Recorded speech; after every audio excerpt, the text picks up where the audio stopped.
Bienvenidos todos los hermanos, hermanas, amigos, amigas en esta hora de la Escuela del Espíritu. Vamos a orar una vez más dando gracias al Señor por la vida que Él nos dispensa. No sé cuántos están agradecidos de que Dios nos da la vida, la salud, y que podemos estar en esta hora en este lugar. La urgencia que debe haber en cada uno de nosotros, hermanos amados, más que en salvar al mundo, más que en hacer la obra del Señor, la urgencia más grande es conocerle a Dios y a Cristo el Señor. Ya que nuestro Señor Jesucristo en Juan 17, versículo 3 dice: la vida eterna es esta, conocerle a Dios el Padre.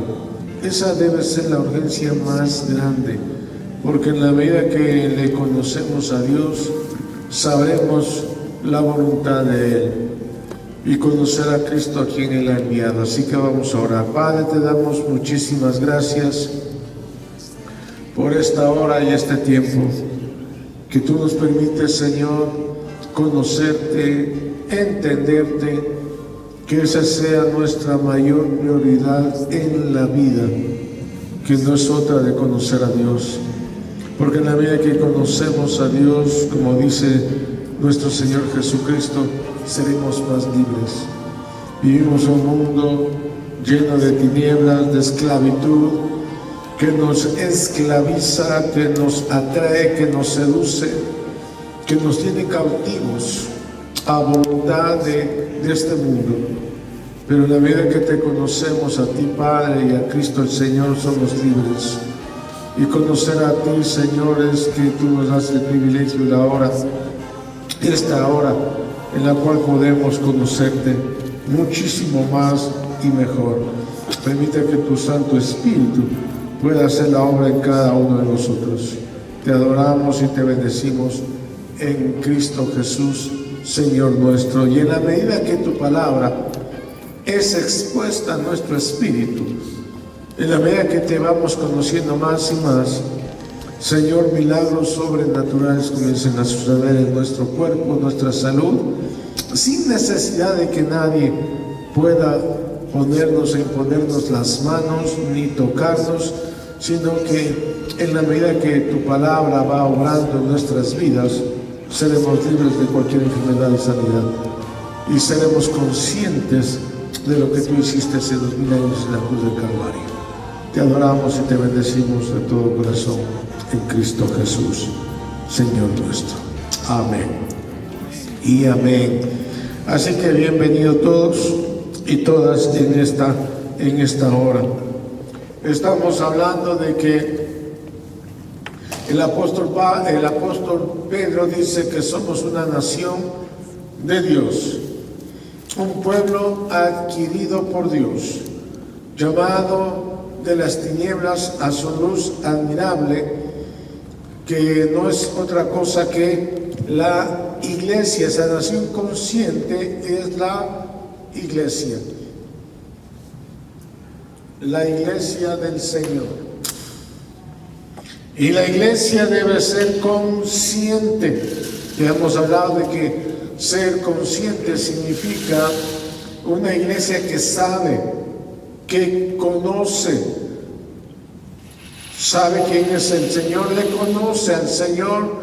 No es una iglesia que conoce la Biblia, que teológicamente podemos conocer a Dios, decimos, a través de la Biblia, a través de un seminario bíblico, de un instituto bíblico, de una universidad. Sino conocer a Dios es, como dicen los apóstoles, a través de una revelación que viene de parte del mismo Dios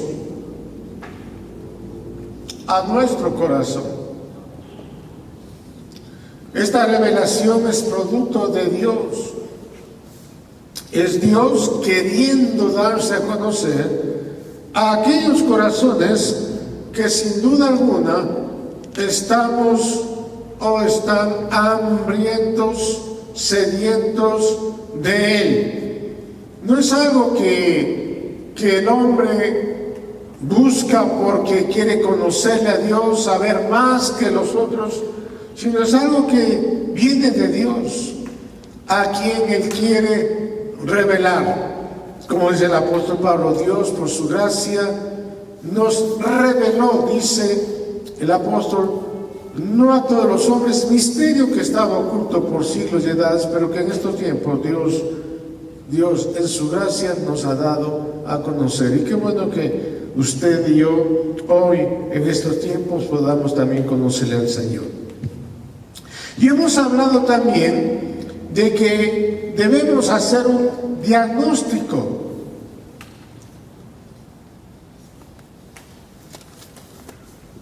¿En qué tiempo estamos viviendo?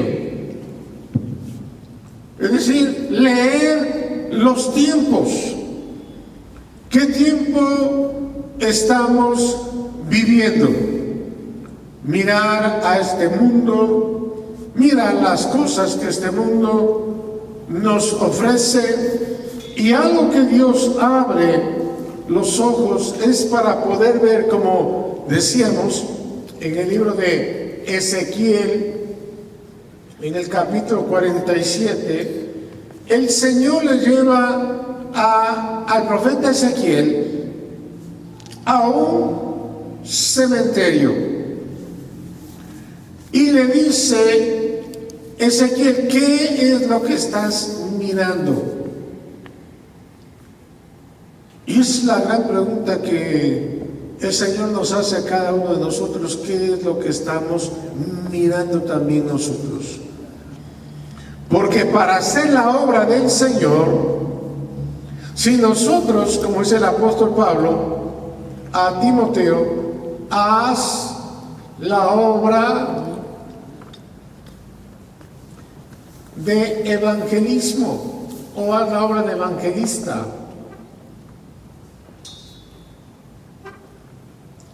Y hacer la obra de evangelismo o de evangelista no es como muchos pensamos o creemos o están haciendo, que regalar la Biblia a alguien y con eso ya hemos hecho la obra de evangelista, o ponernos en alguna esquina y hablar algo, sino que hacer la obra de evangelismo, la obra de evangelista, es primeramente tener conciencia, cada uno de nosotros, los hijos de Dios, tener conciencia de la obra de la cruz.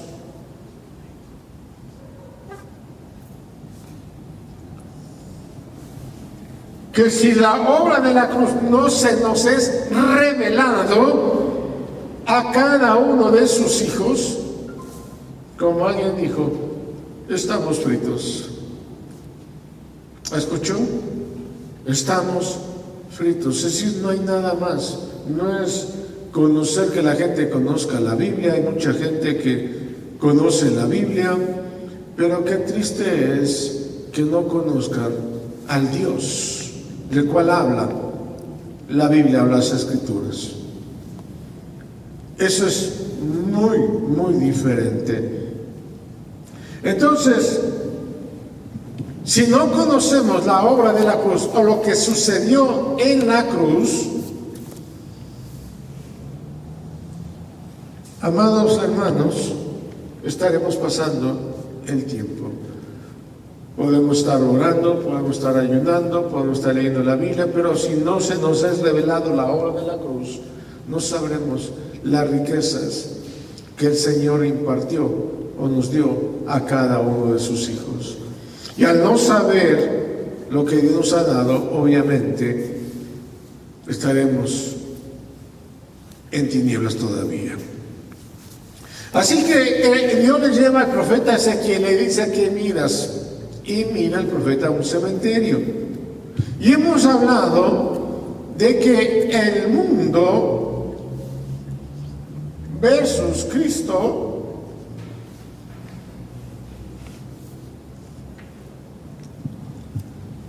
es un mundo de tinieblas.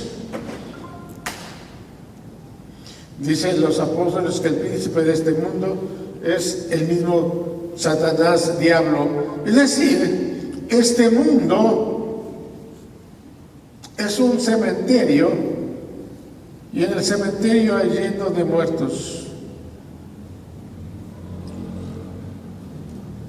Lo que vio el profeta Ezequiel, ¿qué ves tú? Un cementerio. Y el Señor le manda al profeta a profetizar y le pregunta: ¿crees que estos huesos, este cementerio lleno de muertos, vivirán? Si nosotros no vemos el mundo lleno de cementerios, no hay tal obra de evangelismo. Es decir, nos quedaremos en nuestro confort, en nuestro hábitat, nos quedaremos contentos con lo que somos o tenemos, la familia que disfrutamos, y no va a pasar absolutamente nada. Porque ni siquiera podemos ver el cementerio, y es algo importante que hemos dicho. Si nosotros no vemos el mundo, se supone que los que estamos en Cristo estamos en luz, tenemos la vida, porque el pasar de la muerte del mundo a Cristo es pasar de la misma muerte a la vida. Dice que nosotros en otro tiempo estábamos muertos, pero que ahora en Cristo estamos con vida. Tenemos la vida, y que no es nuestra, sino que es la vida de Jesucristo. Y entonces el Señor nos manda a que estos muertos resuciten. ¿Y quién lo va a hacer? La iglesia. ¿Y quiénes son la iglesia? Cada uno de nosotros. El cuerpo de Cristo, la familia de Dios, la casa de Dios, el edificio de Dios. Y vamos a ver ahora entonces dos cosas que van a fortalecer nuestra vida en este tiempo. Hemos hablado de que hay cosas que nos debilitan, y una de las cosas que nos debilitan es que no vemos el mundo, no vemos el cementerio, y entonces para nosotros todo es normal. Vemos un mundo lleno de gobernantes, ¿no es cierto?, uno peor que otro, y vemos que eso pareciera ser tan normal.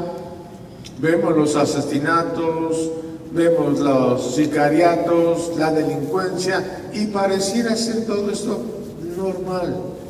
Vemos a los políticos comiéndose unos a otros, y pareciera ser que esto es normal.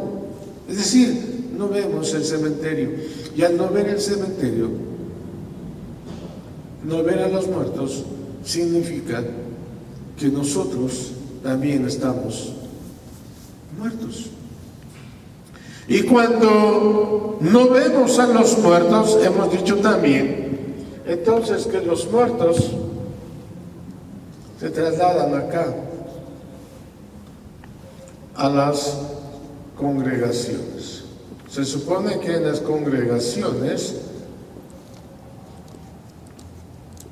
están los hijos de Dios, están los vivos. Pero cuando no se hace la obra de evangelismo, o no se ve, o no se nos es revelada la obra de la cruz, existe muerte. Y los muertos habitan en las congregaciones. Entonces los muertos no ven a los muertos porque están muertos. Pareciera que todo eso es tan normal. Habitamos, cohabitamos, hacemos la comunión aparentemente con los muertos, y no hay ninguna diferencia, porque no se nos es revelado la obra de la cruz, no se nos es revelado Cristo. Podemos tener o cargar la Biblia, pero la Biblia no se nos dio para ponerle a un llavero, o ponerle un cuadro, o cantarla, sino para vivirla. Entonces vamos a ver dos cosas que van a fortalecer nuestra vida. Número uno, tenemos que ubicar a personas y hacer un vínculo con personas que conocen más al Señor. Pueden ser líderes, pastores, se supone que conocen más al Señor. Tenemos que hacer un vínculo. Recuerde que la obra para que Dios venga en acción se encuentra en Hechos capítulo 2, versículo 42, en donde dice que participaban de las enseñanzas de los apóstoles. Número 2, tenían comunión entre los santos, es decir, había verdaderos vínculos. Y los verdaderos vínculos deben nacer en Cristo, primeramente. Si no estamos vinculados cada uno de nosotros a Cristo, no hay tal vínculos. Por más que hablemos de unidad, por más que hablemos de que estamos todos unidos y por más que cantemos, no hay tal vínculos. Es decir, ¿qué personas, cuando hablamos de vínculos, qué personas nos ponen la I con el punto? ¿Qué personas nos aclaran? ¿Qué personas nos dan la ruta, el camino? No quiénes son mis amigos, porque lo que generalmente hacemos es, vamos donde personas que son amigos nuestros, quienes son de mi grupo. ¿Quién te pone la I y el punto? Vínculos superiores. Las personas que nos dicen o nos hablan de las cosas que están mal o torcidas. Número 2, la segunda cosa es buscar los escenarios que son superiores a nosotros mismos. Es decir, ¿qué es lo que nos va a ayudar a tener y a cobrar el eje cuando nos salimos del eje? Es decir, buscar escenarios, lugares donde nos enseñen a ubicarnos de la mejor manera. ¿Cuáles son los escenarios superiores a nosotros? Aquellos escenarios o lugares que nos van a ayudar, que estando allí participando de ese escenario, me ayuden a cobrar el rumbo, el eje. Es fácil salirnos fuera de ruta. Siempre viene a mi memoria un acontecimiento mundial que casi ocasiona la Tercera Guerra Mundial. Era un avión que partió desde los Estados Unidos hacia la misma China. Y el piloto, por descansar, pone el piloto automático creyendo él que estaban en ruta. Y resulta ser de que el avión se sale de la ruta. Y claro, el piloto estaba descansando, el avión estaba en piloto automático, pensaba que todo estaba despejado, pero estaba fuera de rumbo. Y aparecen entonces aviones alrededor del avión, caza, bombardeos, ya listos y dispuestos para bajar el avión porque estaba invadiendo territorio prohibido. Y el piloto es alertado por los anuncios que le hacen estos aviones, que si no cobra el rumbo o la ruta, el avión caía con más de 300 pasajeros. Y esto podría causar un problema a nivel mundial. Entonces el piloto luego se le habla y dice, ¿y qué pasó? Bueno, es fácil salirse o desviarse de la ruta. Entonces, qué bueno es que alguien a nivel ya superior, no que lo esté criticando, no que lo venga a ver las veces, sino que venga a ponernos en ruta, en línea, venga a ponernos a cobrar el eje. Entonces, Generalmente, cuando las personas se salen del eje o nos salimos del eje, tratamos de buscar un pulmón, decimos, del alma. Y nuestro eje nunca estará en el alma. Escuche bien. Muchas de las personas buscan su eje de acuerdo a sus emociones. En el alma operan las emociones. ¿Cómo se sienten? Si están con gozo, si no están con gozo. ¿Qué es lo que ven adelante con sus ojos? ¿Qué es lo que escuchan? ¿Qué es lo que sienten? Y nuestro eje nunca está en el alma. Escúchelo bien. Nunca las emociones pueden guiarnos a los hombres. Jamás. No escuche eso. A veces usted escucha a los mismos consejeros seculares, el mundo, ¿no es cierto? Dice, cuando, por ejemplo, usted va a disciplinar a sus hijos, y si los va a disciplinar enojado, no lo haga porque lo va a hacer mal.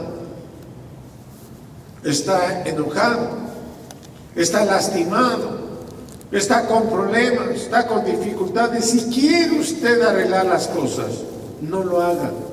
Recomienda los psicólogos, los que dan consejería, cuente hasta 10. Bueno, se cuente hasta 100.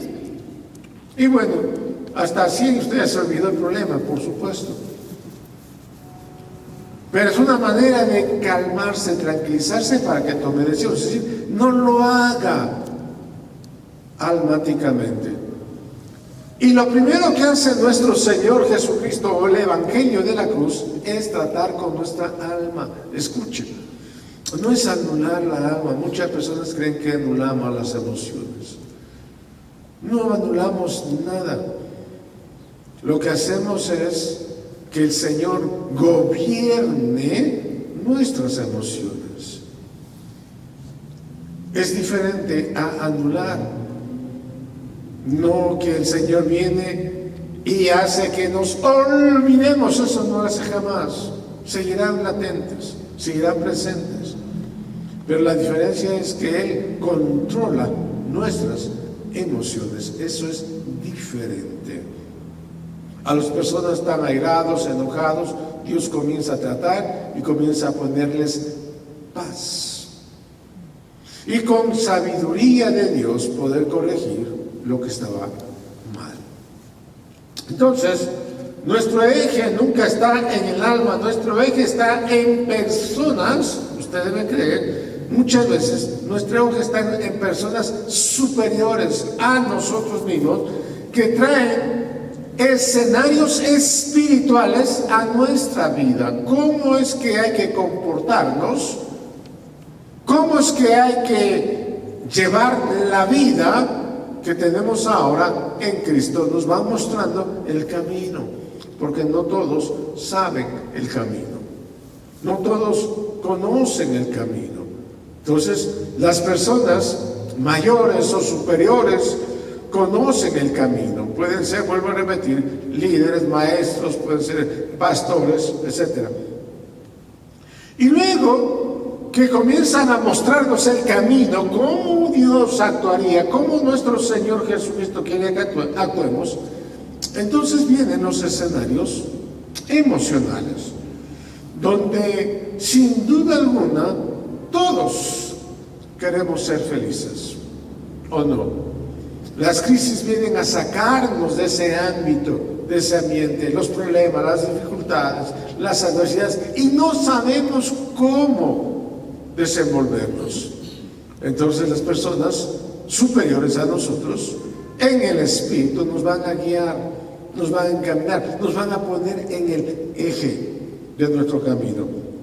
Y entonces los escenarios físicos, donde también todos queremos tener sanidad, queremos tener salud. El Señor dice, primeramente, ante todas las cosas, es el escenario espiritual. ¿Y dónde lo vemos esto? ¿Recuerda usted en Mateo capítulo 6, desde el versículo 25 al versículo 34, donde el Señor nos presenta los escenarios. Primero nos presenta el escenario de este mundo. Dice, ustedes ven que las flores del campo, por ejemplo, se visten tan hermosas, se ven tan lindas. ¿Y quién los viste así? Ustedes miran las aves del cielo, qué hermosas que son, qué hermosos que se presentan ante la vista de los seres humanos. ¿Quién los cuida? Está presentándonos con el afán y la ansiedad de este mundo. Ustedes tienen necesidad de comida, de vestida, de vivienda, de trabajar. Todo eso el Señor lo sabe. Todo eso el Señor lo sabe. Y entonces Mateo capítulo 6, versículo 33, el Señor dice cuál es el escenario fundamental primero. Y dice, primeramente, busquen el hacer la voluntad de Dios primero, o busquen que Cristo reine en sus vidas primero. Y para que reine Cristo en nuestros corazones hay que conocerle al Señor primeramente. Y entonces, y todo lo demás viene por añadidura. Es decir, no tienen que ustedes buscar qué van a comer, dónde van a comer, dónde van a vivir, qué van a trabajar, sino el buscar la voluntad de Dios primero. El apóstol Pablo habla, dice, en la medida que van conociéndole a Cristo, primeramente nos habla de la enseñanza, de la comunión, del partimiento del pan, cómo se van llevando los hermanos, y luego habla de las oraciones. Entonces Dios se encarga de su pueblo, de la iglesia. Es Dios encargándose, proveyéndoles lo que Jesús nos habla en Mateo capítulo 6, versículo 33. Si ustedes se mantienen esto, si ustedes cumplen este patrón de vida, entonces Dios se encargará del resto que la gente, la iglesia, la familia de Dios necesitan. Si primeramente la iglesia entiende esta verdad. Entonces primero es el escenario espiritual, para que vengan luego las necesidades. Y claro, cuando la iglesia hacía esto, sanidades, milagros, liberaciones, Dios comenzaba a mantener a su pueblo sano. Y Dios ponía a favor a su pueblo con el mundo, con la gente, con las autoridades, con los gobernantes. Era decir, era una protección que Dios tenía para su pueblo. Es como un traje blindado, blindaba a su pueblo de toda necesidad, ya sea física, económica, o ya sea de cualquier otra índole. Dios comenzaba a obrar en su pueblo. Pero debemos entender que no todas las personas o la iglesia o los miembros son iguales. No todos son iguales. Hay gente que ha crecido, siguen siendo niños, bebés, porque recién se añadieron a la iglesia, van creciendo, van pasando el primer grado, segundo grado, pero hay niveles superiores, o hay vínculos superiores.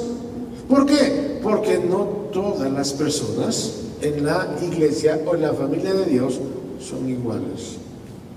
Usted tiene los padres, tiene los hijos, tiene los nietos, cada uno va en niveles, ¿no es cierto?, inferiores, hasta que llegan a un nivel superior. Entonces, si nosotros hacemos una lista de qué personas, cuando nos hablan, realmente nos hacen volver al eje. Tenemos que hacer una lista y ver qué personas realmente nos hacen poner o volver al eje. ¿Cuántas son? ¿Cuántas personas son? Si las ubicamos. Por eso habla Pablo, dice a esas personas, tenlos por alta estima, consideración, porque son personas que nos van a ayudar. De esa razón Dios nos puso a apóstoles, a profetas, a evangelistas, para ayudar a las personas a que se vuelvan o puedan volver al eje de Dios, ¿verdad? Ahora, ¿quiénes son tus escenarios? A veces son personas que no nos agradan, no nos gustan. Recuerden, no son tus amigos, no son los que pertenecen a tu grupo, ¿no? Sino personas que nos ponen al eje, es decir, que nos quieren, aunque a nosotros no nos agrade mucho. Pero si quieren volvernos al eje, es porque nos quieren, aunque no sea de nuestro consentimiento o agrado.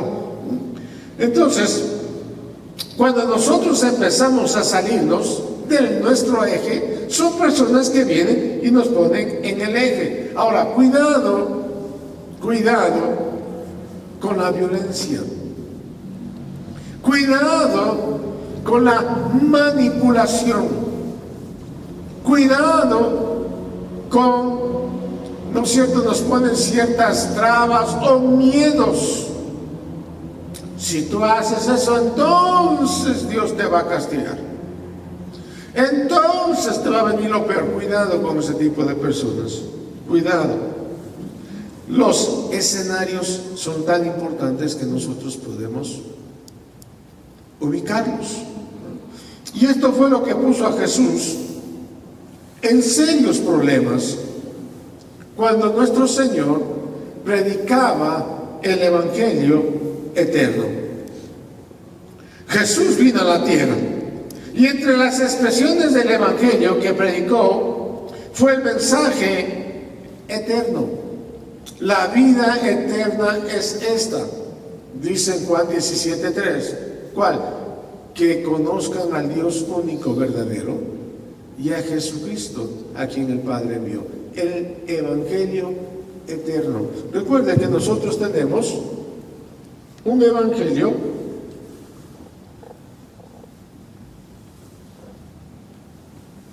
eterno.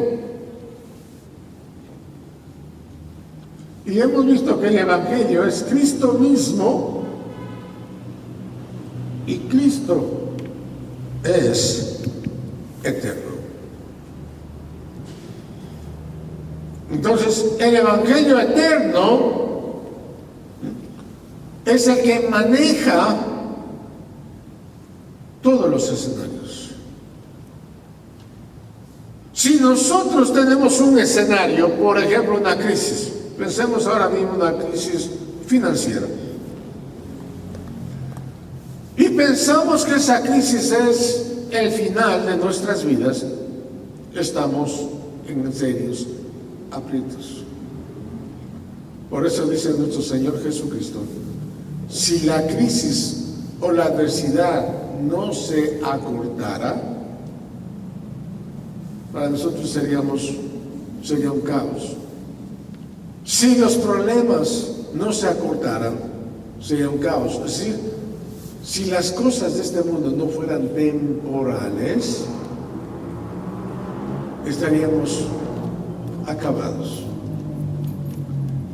Nosotros debemos de saber que toda crisis es temporal, es pasajera. Gracias a Dios. Pareciera ser que ese es nuestro final. Pareciera ser que de ahí no salimos. Pareciera ser que ahí nos hundimos. Pareciera ser que ahí termina todo. Pero gracias a Dios es temporal. Solo Cristo es permanente, eterno. Por eso es que nosotros podemos contar luego hasta con broma, con alegría, y decir, yo recuerdo cuando estaba en el hospital, ya me moría, parecía que ya todo se acababa, y de ahí Dios tuvo misericordia, ¿verdad? Y así muchas de las cosas que nosotros tenemos, muchos de los escenarios que nosotros padecíamos. Pero el Evangelio eterno maneja todo tipo de escenarios que atravesemos en la vida. Por eso es que si lo que predicamos es el Evangelio eterno, por eso es que entendemos o se explica por qué nadie entendió a Jesús. Y esto es importante. Muchos de nosotros decimos, si Jesús estuviera acá en medio nuestro, si Jesús fuese nuestro maestro, ¿qué diferente sería? Y sin duda alguna, yo creo que pasaría lo que pasó hace 2000 años atrás, que vino nuestro Señor Jesucristo y nadie lo entendió. Y lo triste es que han pasado 2000 años y este mundo sigue sin entenderlo. Y lo peor aún es que la iglesia del Señor tampoco lo ha entendido. Son 2000 años que han pasado y que nadie lo ha entendido al Señor. Para muchos pensamos o piensan que es una religión, que piensan que ahora ya son evangélicos, antes eran católicos, hoy son evangélicos, es decir, antes eran de la religión católica, hoy son de la religión evangélica o cualquier cosa. Es decir, nadie lo entendió. Por eso llegó a la cruz, porque nadie lo entendió. La misma gente que estaba sorprendida, que estaba admirada, que querían que el Señor les dé pan, que querían que el Señor les sane, esa misma gente era la que le gritaba, crucifícalo. Es decir, no lo entendieron. El mensaje no lo entendieron.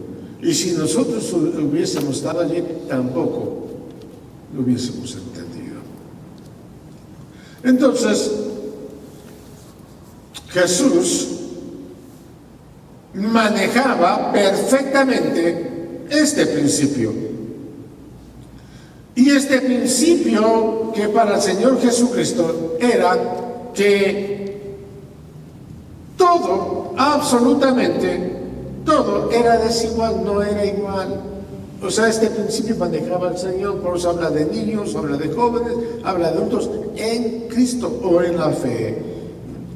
Entonces no era lo mismo estar caminando por las calles que estar en una sinagoga. No era lo mismo. El Señor manejaba los escenarios, sabía a qué público se dirigía.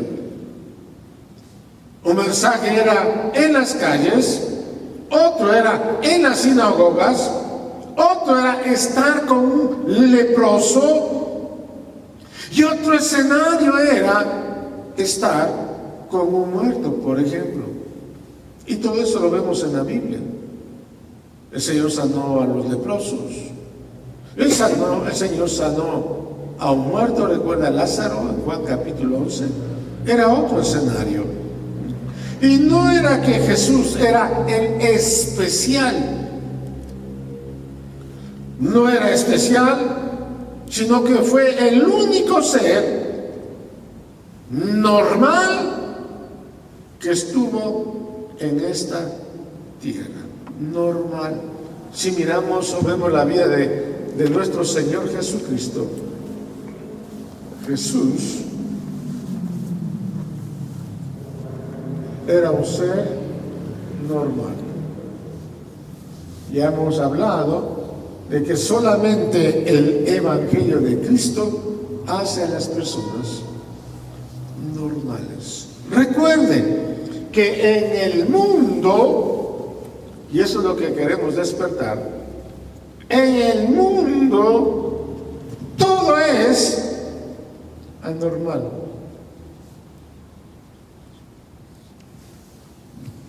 Claro,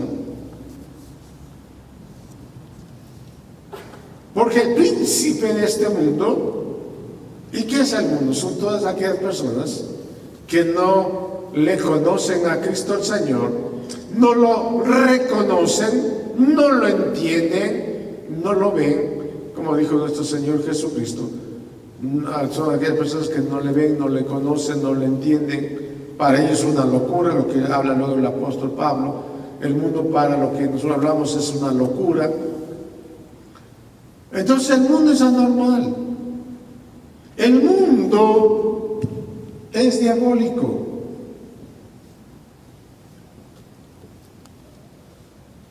Claro, a usted o a nosotros nos enseñaron que solamente había demonios en ciertas personas, que eran demonios solamente aquellas personas que se lastimaban el cuerpo, que andaban encadenados, etcétera, etcétera. Pero el mundo es anormal. En el mundo vemos hombres y mujeres diabólicos. Y no solamente son diabólicos porque dicen somos diabólicos, o tenemos un rótulo en la frente, o nos vestimos de negro, o nos vestimos con calaveras. Hermanos, a veces pensamos que el que se pone una camiseta de calavera ya es diabólico. Hermano, es decir, tantas cosas. El mundo está así. No necesariamente andan con camisetas, no necesariamente andan encadenados, sino andan con corbata. Usted ve a los gobernantes, cada uno más endemoniado que otro, cada uno más loco que otro, y parecieran ser normales, pero son anormales. El mundo es anormal. Solamente los que vienen a Cristo son normales. Escúchelo bien. Claro. Piénselo por un momento. Por supuesto, solo los que conocemos a Cristo somos normales. Porque el Evangelio hace a las personas normales. El mundo es anormal. Aunque usted tenga familiares que no conocen a Cristo, ellas son los mejores inteligentes, pero son anormales. Porque no conocen al Señor. Solamente el conocer a Cristo hace a creyentes normales. El conocer a Cristo. Es decir, personas que no conocen al Señor son anormales. Y esto tenemos que ver por el Espíritu. Por eso la urgencia de hacer la obra de evangelismo, de dar muerte, de dar resurrección a los que están muertos. Tienen que pasar de la muerte a la vida, es decir, tienen que resucitar. Y nosotros resucitamos juntamente, dice la Biblia, con Cristo. Con Cristo hemos resucitado a una nueva vida. Entonces, el de mayor medida fue nuestro Señor Jesucristo. Y la Biblia dice en el libro de Efesios, usted puede leer desde el capítulo 11, que nuestra medida es Cristo. Y que nosotros vamos a la medida y estatura de Cristo. Que tenemos que crecer, que tenemos que madurar, que tenemos que avanzar. Entonces, si esto, el Evangelio, no nos lleva a esto, hay que cobrar el eje. Hay que cobrar el rumbo. Una vez más, es fácil salirnos del rumbo. Es fácil creer que estamos, pero cuando alguien viene y dice, no, escuchen, no estamos desviados. Hay que corregir eso. ¿Y quién nos ayuda a corregir? Los vínculos superiores a nosotros mismos. Entonces, a veces, muchas de las personas preguntan, ¿qué significa llegar a la medida de Cristo? ¿Qué significa llegar a la medida de Cristo? ¿Significa que tenemos que crecer? Bueno, de donde estamos ya no vamos a crecer más. Si somos niños, hay todavía esperanza. Si somos jóvenes, todavía hay esperanza. Pero llega a cierta edad en donde ya no podemos crecer físicamente. ¿Qué significa entonces llegar a la medida de Cristo? ¿Cuánto es la medida de Cristo? Entonces podemos imaginarnos que la medida de Cristo es 1,70, 1,80, 2 metros, 3 metros. ¿Cuánto es la medida de Cristo? Y la medida de Cristo es tan fácil, hermanos. La medida de Cristo es llegar a ser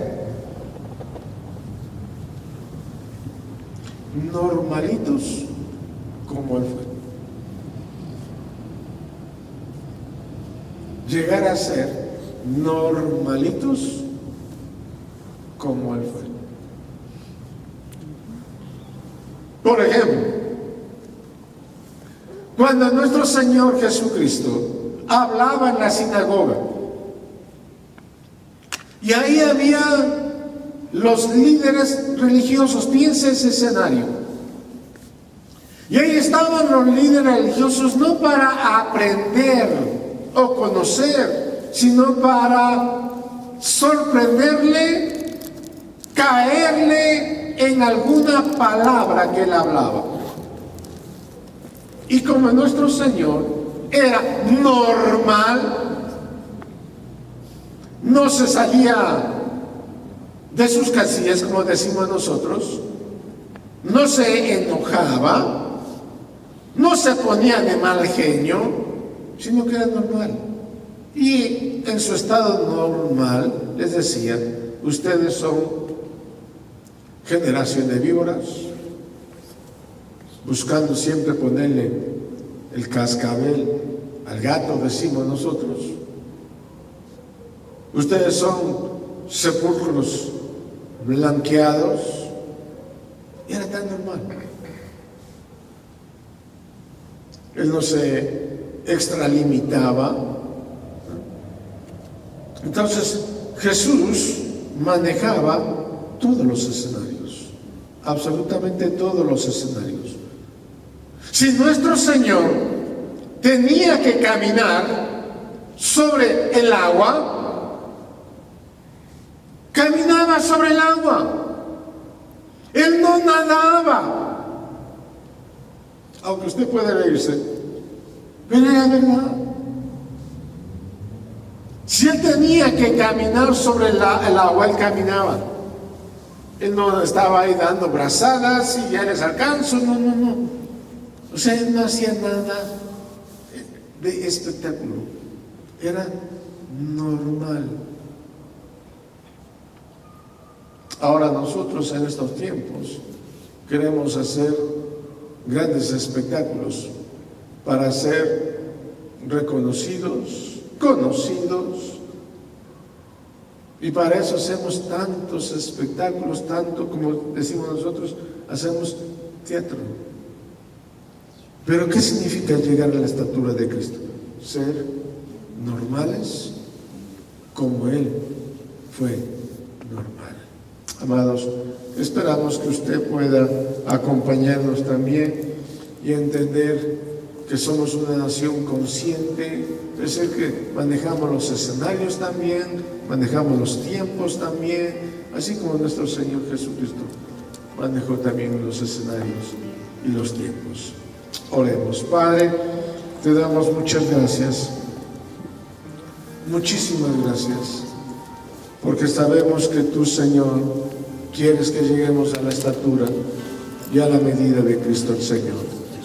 Y no es otra cosa sino ser creyentes en Dios normales, que actuemos como Él actuó y que vivamos como Él vivió, siendo personas normales, aún en estos tiempos de crisis y adversidad que nos ha tocado vivir, y que podamos ver lo que es realmente el mundo y lo que podamos ver realmente lo que es estar en Cristo, el Señor. Te lo pedimos, Padre, en el nombre de Jesucristo. Amén. Recordarles que en el próximo El sábado estamos acá también a las 7 de la mañana, o sea que este sábado los que viven en Quito no lo hay. Pero el domingo a partir de las 9:30 de la mañana les esperamos. Gracia y paz a cada uno de ustedes.